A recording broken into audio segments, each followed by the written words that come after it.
میر کے بعد جس نے بھی میر بننے کی کوشش کی وہ فقیر ہو گیا مگر میر نہ ہو سکا۔ غالب کے بعد غالب ہونے کی کوشش میں کئی مغلوب ہو گئے مگر غالب کی گرد کو بھی نہ چھو سکے۔ اقبال کے بعد وہ اقبال کسی کو حاصل ہو ہی نہ سکا جو اقبال کی شخصیت کا خاصہ تھا۔ جوش کے بعد جو بھی جوش بنا وہ ہوش کھو بیٹھا مگر جوش نہ بن سکا۔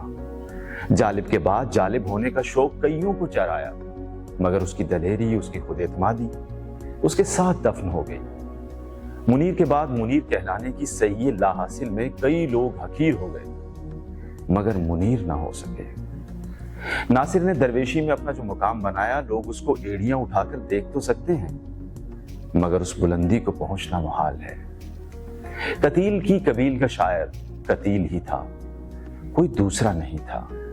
پروین شاکر کے بعد دلوں کے تار چھیڑنے کا فن کسی کو آ ہی نہ سکا جو پروین کے ہنر کا خاصہ تھا۔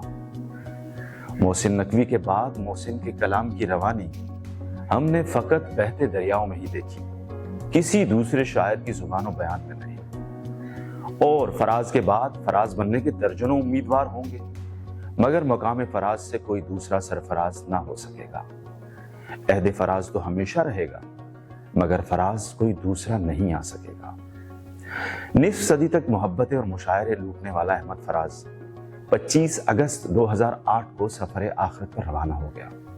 اس نے خود ہی تو کہا تھا، پتھروں پہ کس قدر شیشے گرا دیتی ہے موت، کنج شب میں کتنی صبحوں کو سلا دیتی ہے موت۔ خود فراز نے اس حقیقت کو کچھ یوں بھی بیان کیا تھا، روتے ہو اس جزیرہ جاں کو فراز تم، روتے ہو اس جزیرہ جاں کو فراز تم، دیکھو تو کتنے شہر سمندر کے ہو گئے۔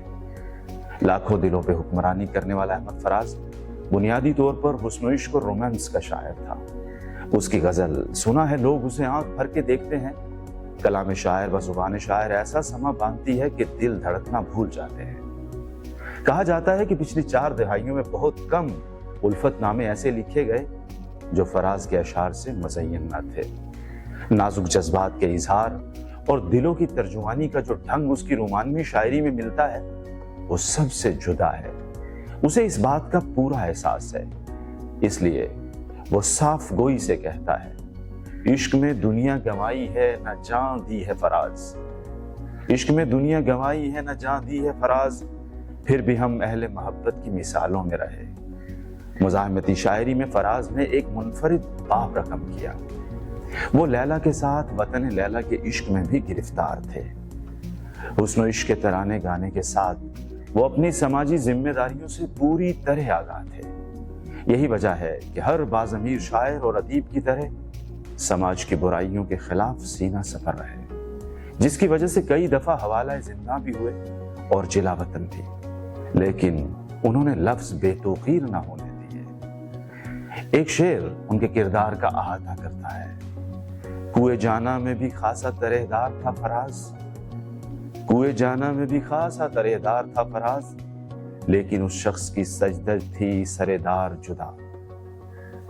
فراز نے فیض کی کمی پوری کرنے کی پوری کوشش کی مگر خود اس کی کمی پوری کرنے والا کوئی نظر نہیں آتا۔